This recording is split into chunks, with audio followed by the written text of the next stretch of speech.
우리 아이에게 무슨 일이? 영우 살에 들었구나.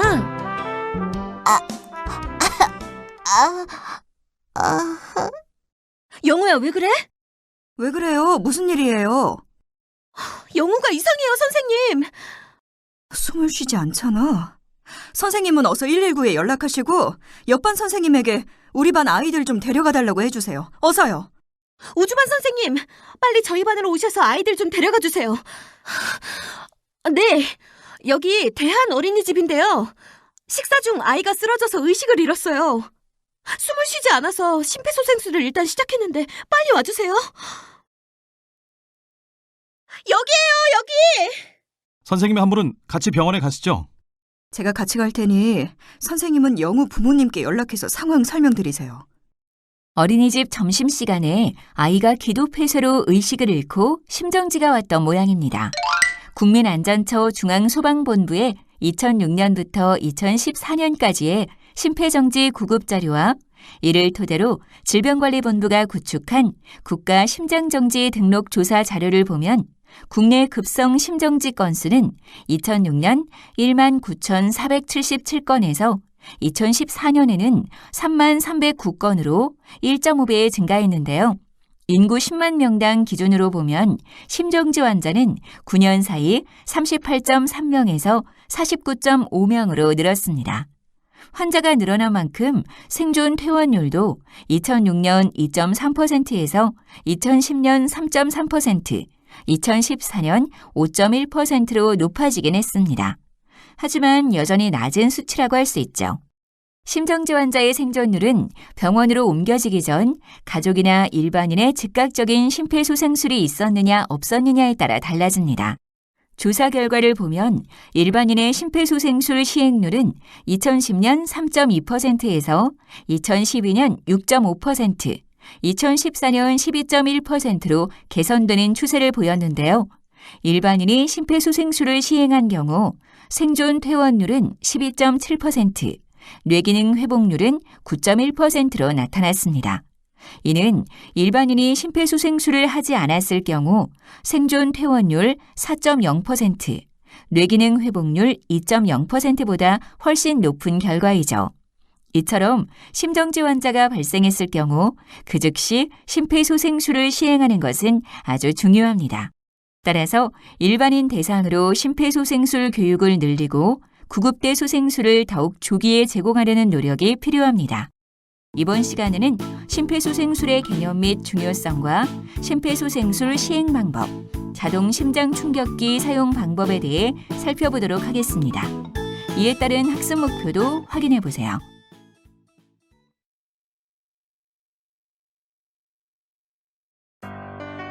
1.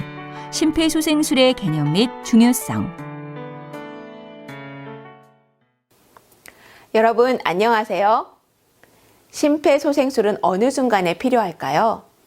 심장마비, 즉 심정지로 의식을 잃고 쓰러진 상황입니다. 그렇다면 우리나라 심정지 발생 현황은 어떨까요? 우리나라에서 심정지는 연간 약 3만 건, 가정이나 공공시설, 직장에서 80% 정도 발생하며 심정지 후 생존율은 5.1%로 비교적 낮은 수치입니다. 심폐소생술은 갑작스런 심정지나 사고로 심장과 폐 활동이 멈추었을 때 즉각적으로 가슴을 압박하고 인공호흡을 통해 산소가 들어있는 혈액을 뇌로 보내주어 뇌 손상을 최소화하여 심정지 환자를 살리는 응급처치 방법입니다. 그러나 심정지 환자 치료 방법이 발달하면서 심폐소생술에 대한 개념이 좀 더 광범위해졌는데요.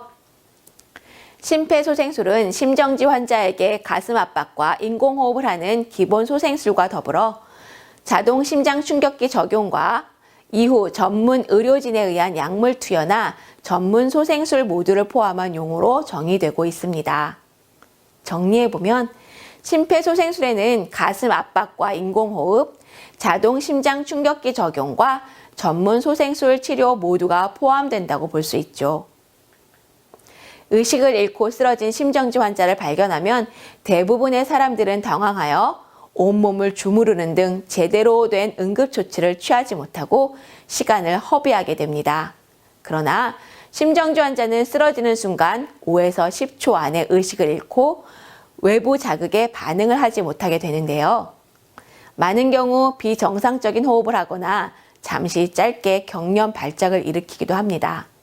이때 목격자들은 심정지의 여러 증상을 제대로 인지하지 못하고 심폐소생술을 하지 못하는 경우가 나타나는데요.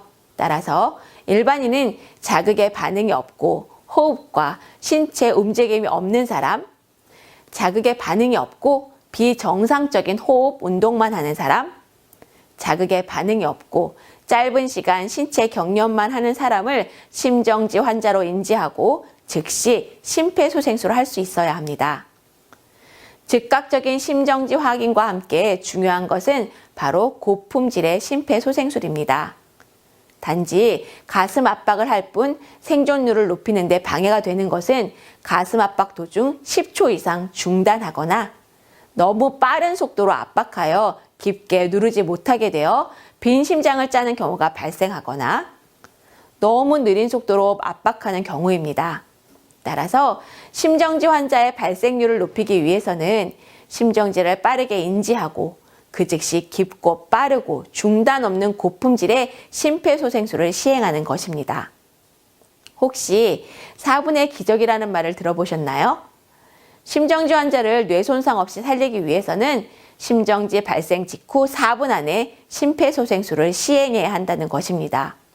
그럼 왜 4분일까요? 심장은 규칙적인 수축과 이완을 통해 산소와 영양분이 담긴 피를 우리 온몸 머리끝부터 발끝까지 보내주는 역할을 합니다.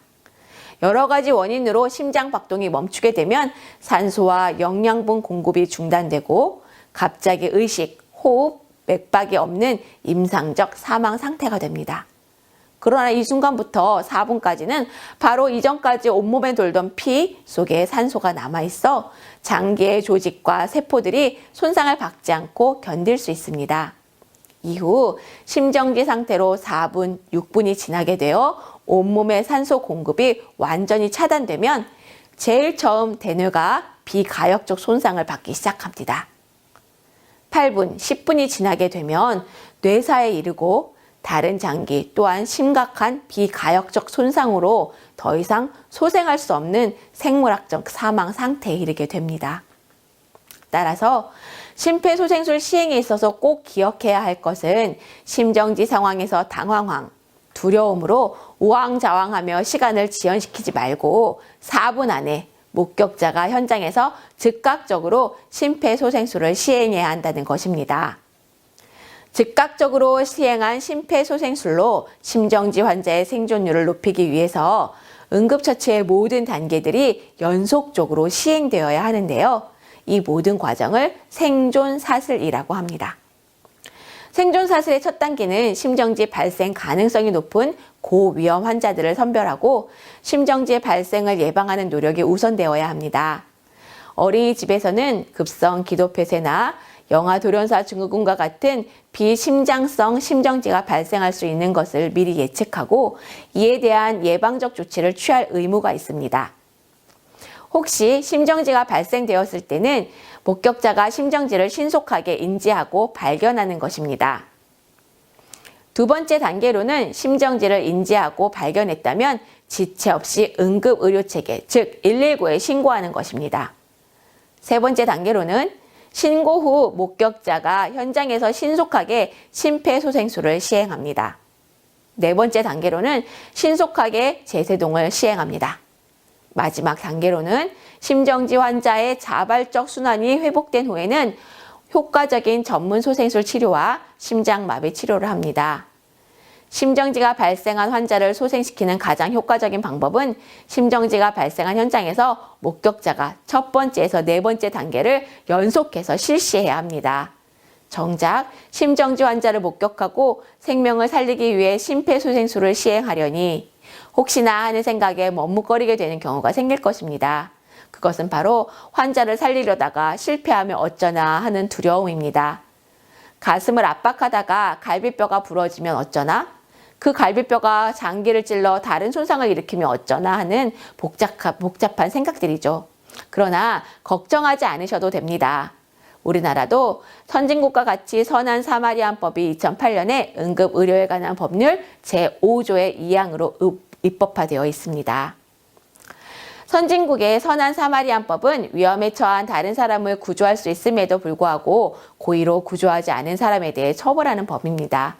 우리나라는 심정지 환자를 목격한 일반 시민이 선의의 심폐소생술을 시행한 경우 이로 인해 초래되는 재물의 손해에 대해서 면책됨은 물론 심폐소생술을 실시한 환자가 사망하거나 갈비뼈 골절 등의 상해가 발생되더라도 고의 중대과실이 없는 경우 이에 대한 책임을 지지 않는다는 내용의 법입니다.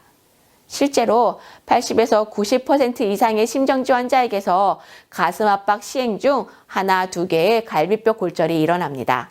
의사나 119 구급대원이 심폐소생술을 시행하는 경우에도 많은 경우 또독또독 소리와 함께 갈비뼈 골절을 일으키며 이 경우 어떤 의사나 구급대원도 갈비뼈 골절에 대한 책임을 지지 않습니다.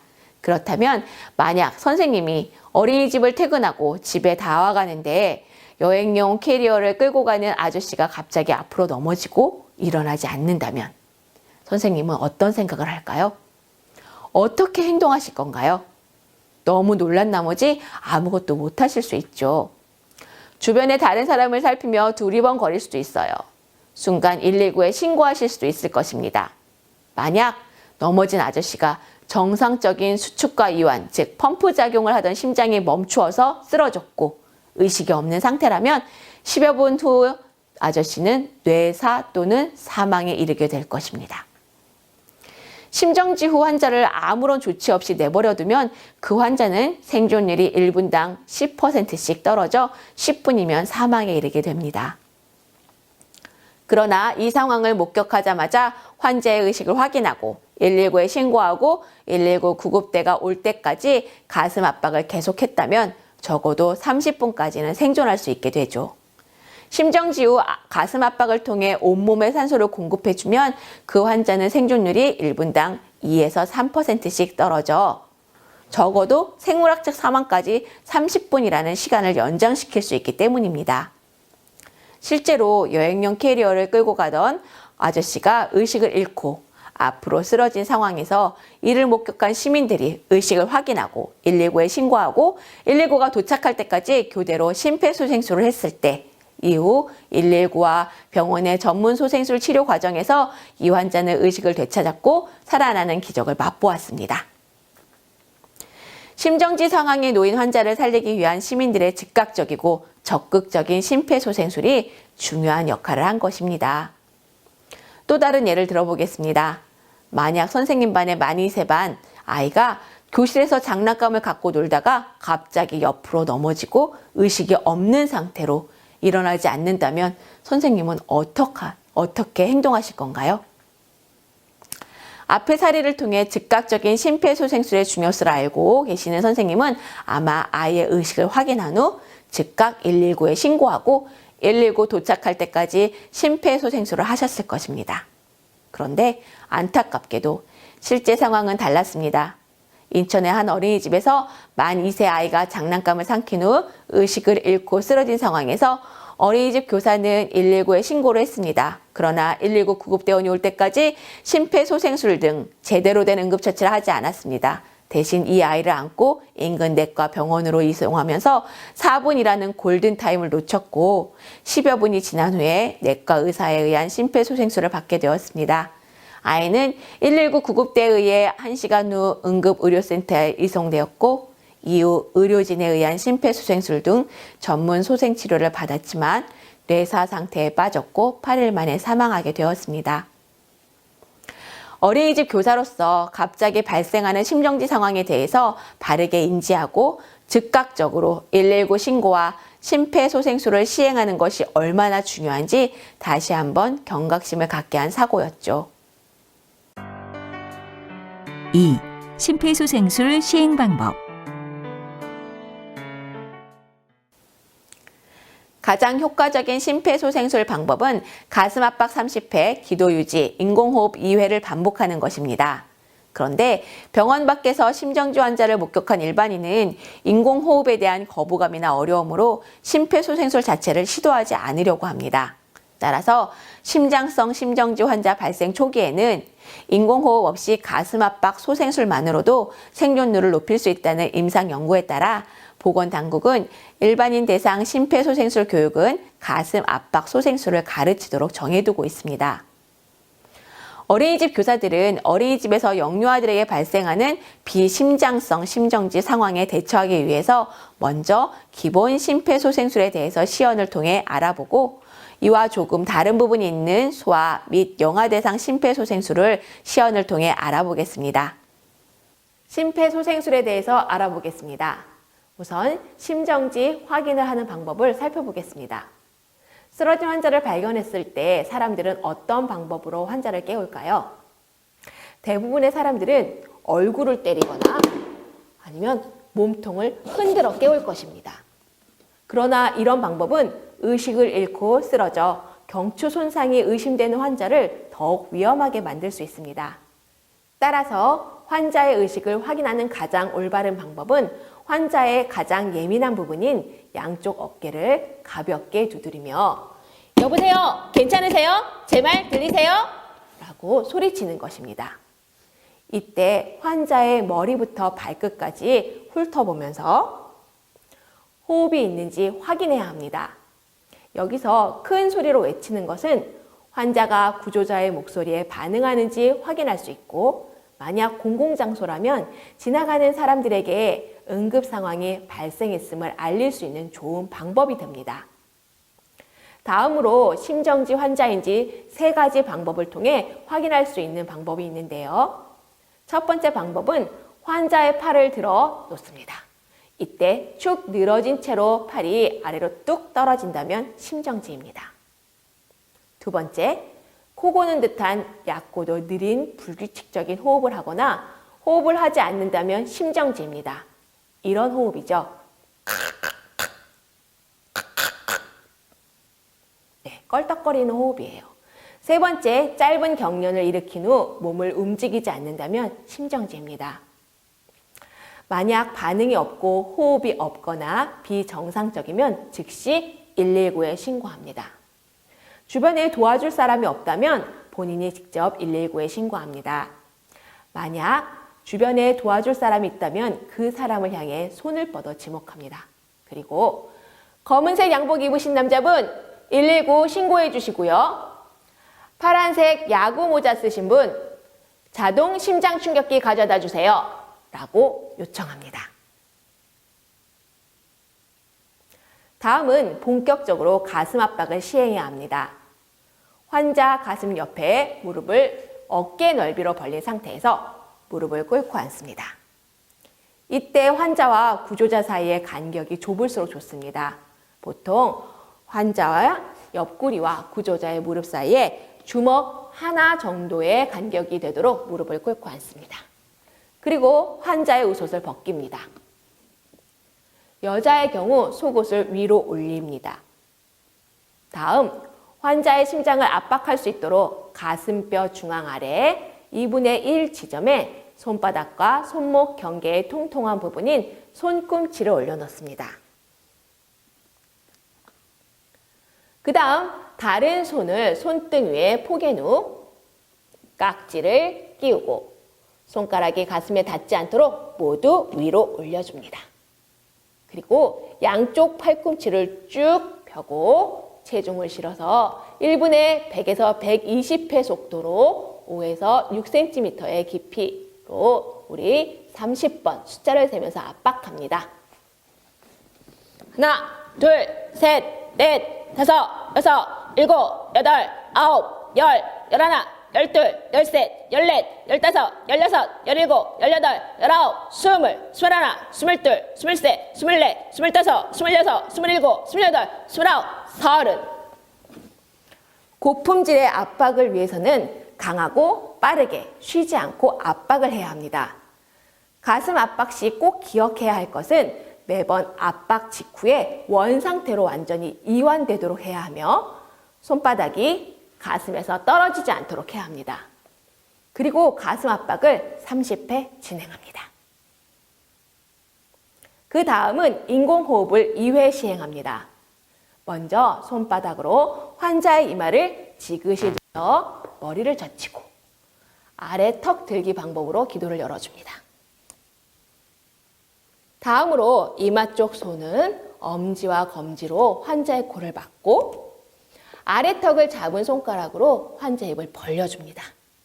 그리고 처치자의 입을 벌려 환자의 입을 덮고 완전히 밀착시킨 후 이렇게 보통 호흡으로 1초 동안 상슬 때 가슴이 올라올 정도로 숨을 불어넣습니다.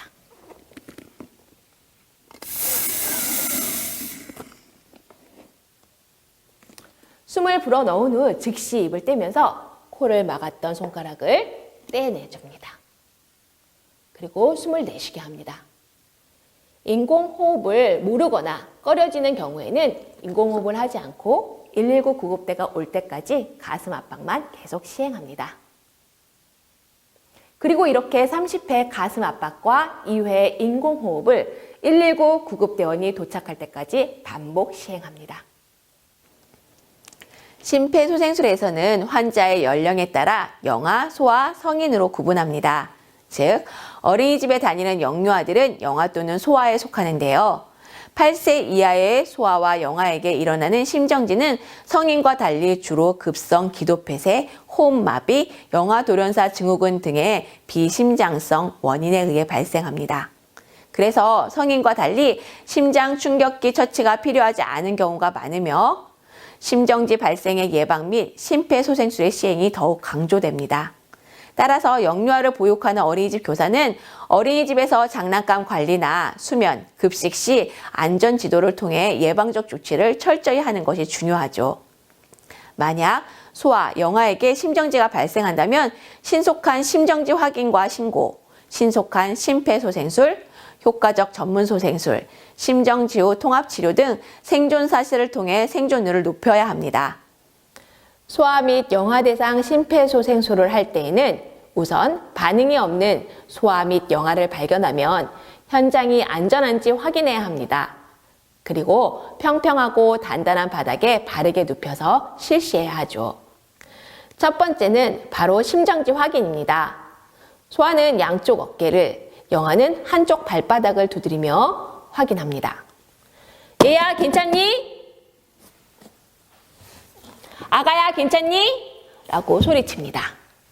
그리고 아이의 움직임, 눈 깜빡임, 대답 등으로 반응을 확인합니다. 반응이 없더라도 움직임이 있거나 호흡을 하는 경우는 심정지가 아닙니다. 이때는 회복 자세를 취해줍니다. 다음은 119 신고 및 자동 심장 충격기를 요청해야 하는데요. 심정지 확인 후 만약 반응이 없으면 119에 신고합니다. 만약 어린이집에 도움을 줄 수 있는 사람이 있으면 김 선생님 119 신고해 주시고 자동 심장 충격기 가져다 주세요 라고 도움을 요청합니다. 그리고 휴대전화를 가지고 있지 않은 상황인데 혼자 있다면 심폐소생술을 2분간 시행한 다음에 119에 신고합니다. 그리고 본격적으로 가슴 압박을 30회 시행해야 합니다. 소아는 성인과 같은 방법으로 그러나 한 손으로 1분에 100에서 120회 속도로 가슴 깊이 3분의 1 정도인 5cm가 누리도록 강하게 압박합니다.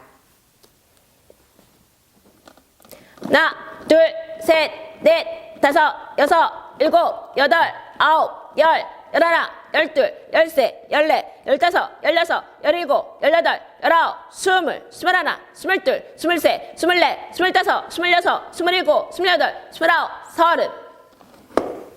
영아는 양쪽 젖꼭지를 연결한 유두선, 정중앙의 바로 아랫부분에 연결한 바로 아랫부분에 두 손가락으로 압박해야 하는데요. 손가락을 곧게 펴고요. 체중을 실어 1분에 100에서 120회 속도로 가슴 깊이 3분의 1, 4cm 정도 눌리도록 강하게 압박합니다. 하나, 둘, 셋, 넷, 다섯, 여섯, 일곱, 여덟, 아홉, 열, 열하나, 열둘, 열세, 열네, 열다섯, 열여섯, 열일곱, 열여덟, 열아홉, 스물, 스물하나, 스물둘, 스물세, 스물네, 스물다섯, 스물여섯, 스물일곱, 스물여덟, 스물아홉, 서른.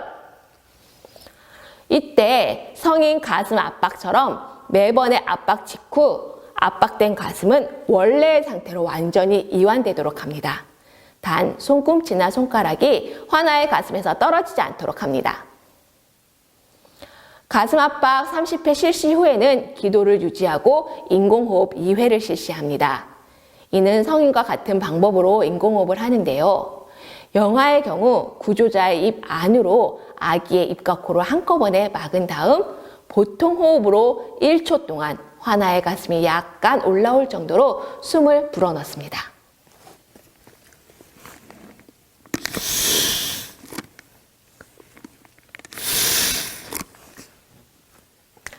이때 절대로 과도하게 불어넣지 않으며 가슴 압박과 인공호흡을 동시에 해서도 안 됩니다. 그리고 119 구급대원이 도착할 때까지 가슴 압박과 2회의 인공호흡을 반복 시행합니다. 심폐소생술 시행 중 환자가 회복되어 소리를 내거나 움직이면 우선 호흡이 회복되었는지 확인합니다. 호흡이 회복되었으면 환자를 옆으로 돌려 눕혀 기도가 막히는 것을 예방해야 합니다. 먼저 환자의 옆에 무릎을 꿇고 앉아 환자의 다리를 똑바로 펴고 자신에게 가까운 팔을 편안하게 위로 향해 올리고 손바닥이 위로 가게 합니다. 그럼 다음 반대편 팔을 가슴 가로질러 잡아당겨 자신 쪽의 환자 뺨에 손등을 댑니다. 그리고 구조자의 다른 손으로 반대쪽 다리 무릎 위를 쥐고 발은 땅에 그대로 닿게 둔 채로 다리를 당깁니다. 이때 볼에 있는 손이 떨어지지 않도록 주의합니다. 다음 잡아당긴 다리의 무릎과 엉덩이가 직각이 되게 하며 턱을 살짝 들어 기도가 열려있는 상태가 유지되도록 합니다. 회복 자세를 취한 이후에도 움직임과 호흡이 있는지 계속 관찰해야 합니다. 만약 환자의 움직임과 호흡이 없어지면 심정지가 재발한 것이므로 가슴 압박과 인공호흡을 즉시 다시 시작합니다. 3. 자동 심장 충격기 사용 방법. 갑자기 쓰러지는 형태의 성인 심정지 환자에게 관찰되는 부정맥은 심실세동이며 심실세동의 가장 중요한 치료는 제세동입니다. 심정지 환자에게 가슴 압박과 인공호흡을 시행함으로써 생존율 2배에서 3배를 높였다면 조기 자동 심장 충격기 사용으로 환자의 생존율은 2배, 3배 더 높아지게 되는데요. 자동 심장 충격기를 통한 제세동이란 2000V 이상의 강력한 진류전기 충격을 심장에 아주 짧은 순간에 가해줌으로써 심근세포들의 잔떨림을 일시에 제거하는 것입니다. 일단 잔떨림이 제거되면 조화로운 심장 박동이 회복되는데요. 이것은 마치 컴퓨터가 멈추었을 때 리셋 버튼을 눌러 작동하던 모든 프로그램을 없애고 컴퓨터를 처음부터 다시 시작하게 하는 것과 같은 원리입니다. 한 번의 제세동으로 심실세동을 제거할 수 있는 확률은 심실세동 발생 직후 1분이 지날 때마다 7에서 10%씩 감소되기 때문에 심실세동에 의한 심정지 환자의 생명은 얼마나 빨리 제세동 처치를 시행하느냐에 따라 달라진다고 할 수 있습니다. 즉, 심정지 환자를 발견했다면 현장에서 누구든지 제세동을 쉽게 시행할 수 있도록 만들어진 자동 심장 충격기를 가져와 환자에게 사용하는 것이 아주 중요합니다. 자동 심장 충격기는 심정지 환자의 심장 리듬을 자동으로 분석하여 제세동 시행 여부를 음성으로 구조자에게 알려주고 제세동이 필요한 환자에게만 제세동을 시행하도록 음성을 통해 알려주는 유용한 장치이죠. 자동 심장 충격기의 사용 방법을 시연을 통해 좀 더 자세하게 알아보겠습니다. 자동 심장 충격기를 사용하는 절차를 알아보겠습니다. 먼저 가져온 자동 심장 충격기를 심폐소생술이 방해가 되지 않는 위치, 보통 환자의 머리 옆부분에 놓은 후 전원 버튼을 누릅니다. 전원이 켜지면 환자의 몸에 2개의 패드를 부착하라는 음성 지시가 나옵니다. 패드를 부착하세요. 패드를 부착하세요. 먼저 패드를 붙일 맨살 부분에 물기나 땀, 먼지가 있다면 깨끗이 닦아주시고 털이 많다면 털을 제거합니다. 그리고 패드에 인쇄된 그림처럼 오른쪽 쇄골 바로 아래에 붙입니다. 다른 패드도 그림처럼 왼쪽 유두 아래 옆구리 중앙 부분에 붙입니다. 그리고 두 개의 패드를 붙인 후에 즉시 패드 커넥터를 자동 심장 충격기 본체에 연결합니다. 이때 꼭 기억해야 할 것은 두 개의 패드를 환자 가슴에 붙이고 패드 커넥터를 본체에 연결하는 동안 다른 구조자는 심폐소생술을 계속 시행해야 한다는 것입니다. 다음은 심장의 리듬을 분석하는 것입니다. 커넥터 연결 후 분석 중 접촉 금지라는 음성 지시가 나오면 심폐소생술을 멈추고 환자에게서 손을 뗍니다. 분석 후 제세동이 필요합니다. 충전 중이라는 음성 지시가 나온 후 7, 8초 동안 전기 충전이 됩니다. 충전되는 7, 8초 동안에 구조자는 다시 심폐소생술을 시행합니다. 다음, 제세동을 시행합니다.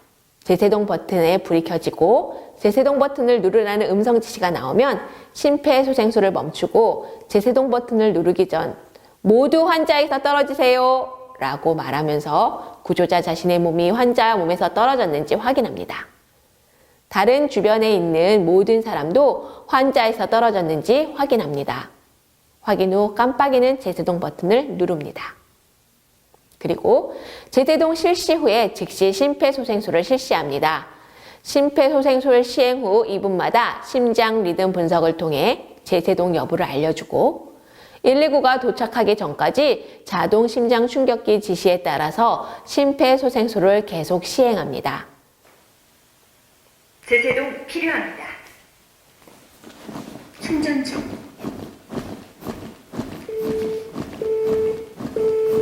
환자로부터 떨어지세요. 깜빡이는 제세동 버튼을 누르세요. 제세동 실시되었습니다. 즉시 심폐소생술을 시작하세요.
환자로부터 떨어지세요. 환자의 심장 리듬을 분석합니다.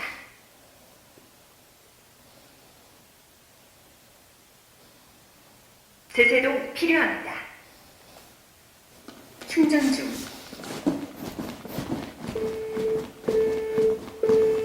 환자로부터 떨어지세요. 깜빡이는 제세동 버튼을 누르세요. 제세동 실시되었습니다.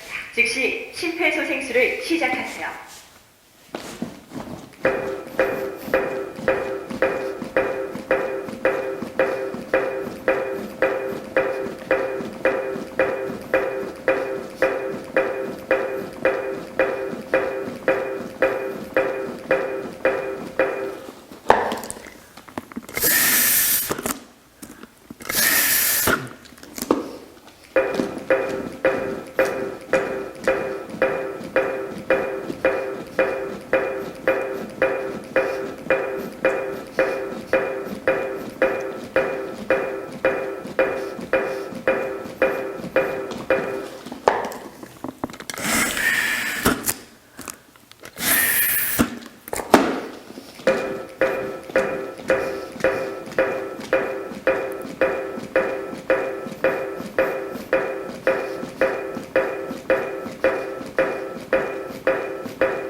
환자로부터 떨어지세요. 환자의 심장 리듬을 분석합니다.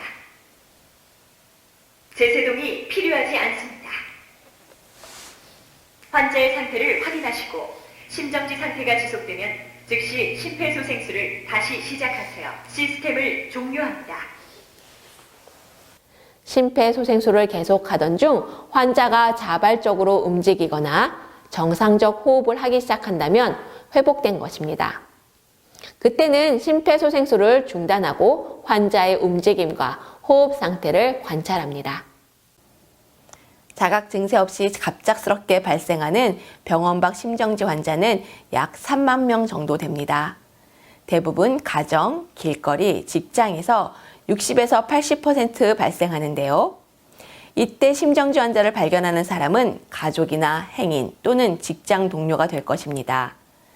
심정지 발생 후 4분이 지나면 뇌 손상이 진행되기 때문에 119 구급대가 현장에 도착하기를 기다리지 않고 심정지 목격자가 즉시 심폐소생술을 해야 생존율 2~3배를 높일 수 있습니다.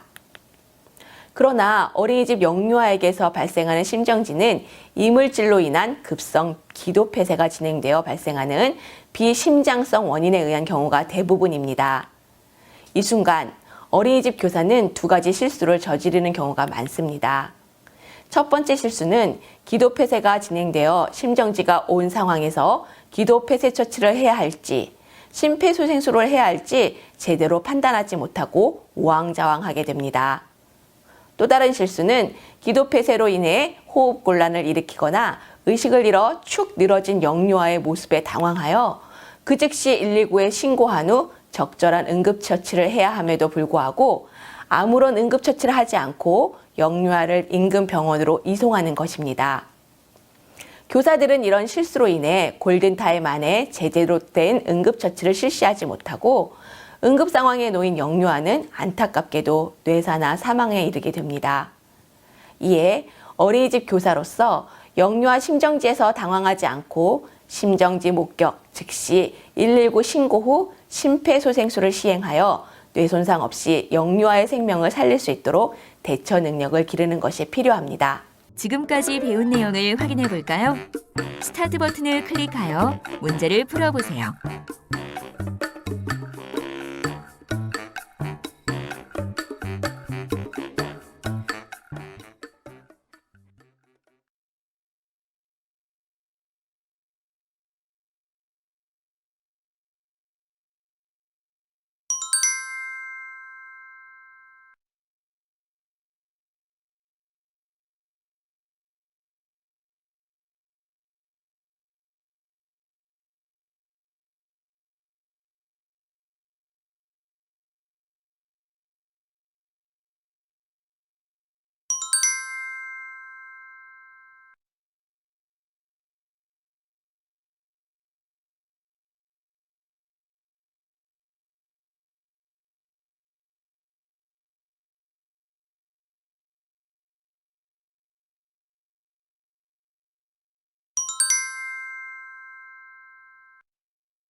핵심 포인트. 오늘 학습 내용 중 중요한 내용이 무엇이었는지 전문가와 다시 한번 정리해 보세요. 오늘 학습에서 기억해야 할 핵심 포인트를 함께 짚어볼까요? 보육 현장에 있는 교사가 역류와 심정지 발생 시 생명을 살리기 위해서 반드시 알고 있어야 할 심폐소생술의 개념 및 중요성과 시행 방법을 정리하면 첫째, 심폐소생술은 심정지 환자에게 가슴 압박과 인공호흡으로 산소가 포함된 피를 뇌에 공급하여 뇌 손상 없이 살릴 수 있는 응급처치 방법입니다. 심폐소생술 시행 중 가장 중요한 것은 뇌 손상을 최소화하는 것으로 어린이집에서 영유아에게 심정지가 발생한다면 즉시 119에 신고하고 119 구급대가 도착할 때까지 목격자, 교사가 현장에서 심폐소생술을 시행해야 합니다. 둘째, 심폐소생술의 시행 방법은 반응 확인, 119 신고 및 자동 심장 충격기 요청, 가슴 압박, 인공호흡, 자동 심장 충격기 사용입니다. 그러나 자동 심장 충격기를 영아에게는 사용하지 않으며 소아도 급성 기도 폐쇄와 같이 비심장성 심정지인 경우에는 사용하지 않습니다. 셋째, 어린이집 영유아에게 심정지 발생 시 119를 신고하지 않거나 심폐소생술 없이 영유아를 인근 병원으로 이송하는 실수로 영유아가 제대로 된 응급처치를 받을 수 있는 기회를 놓치지 않도록 즉시 119 신고와 현장에서 심폐소생술을 실시해야 합니다.